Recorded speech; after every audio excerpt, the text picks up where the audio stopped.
Hey everyone, this is Phil from TheCubicle, and we hope you've been enjoying the GAN 15. One thing that we did when the GAN 15 was about to release was we wondered, what would happen if we just put springs in this thing? We wondered so much that we actually did that, and we created a spring conversion kit for this product. And today we're going to show you how that works and what the cube looks and feels like once it's installed.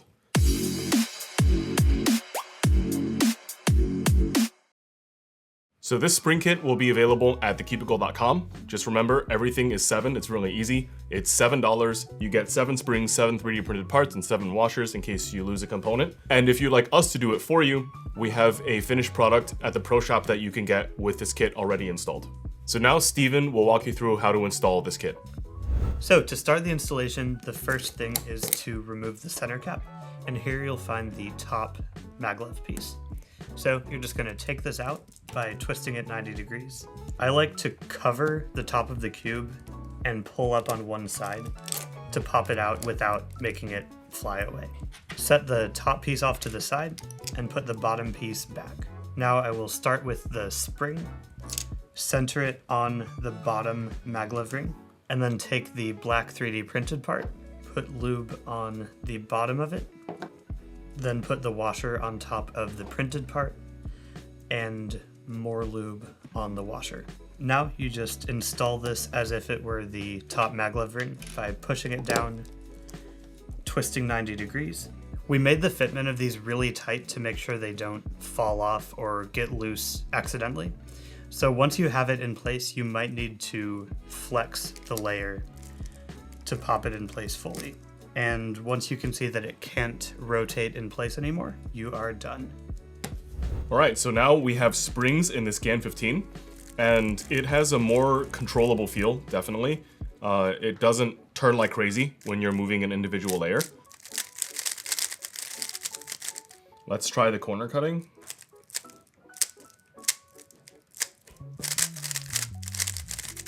So yeah, this is basically the same cube, but with a more controllable feeling that you can further adjust by compressing the spring. This is really good for people who want a lightweight cube, but also something that doesn't turn uncontrollably fast. So we were one of the earlier testers of the GAN 15. We received a batch of prototypes, and one thing that always went through my head was, what if this cube had springs? Because the cube was so light and so maneuverable, but because it was so light and maneuverable, it was kind of easy to push around and overturn.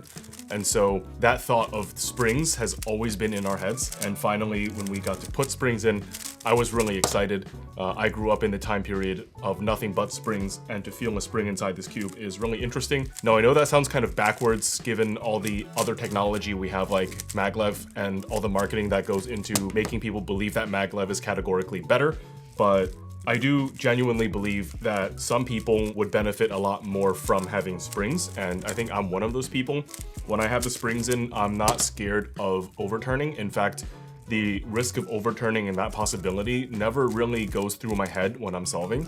There are a lot of fast cubes where I'm constantly worried about overturning, and this is not one of them with the springs. So if you're a person who wants a light cube that you can move well without the risk of overturning, I think this is a really good option.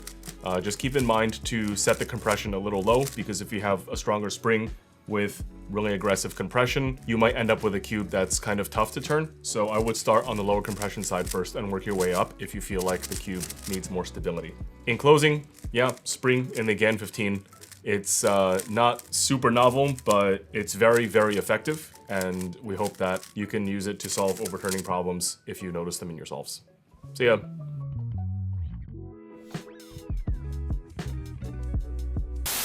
And we made the fit on this very tight to make sure it doesn't fall off. So you might have to flex the layer like this.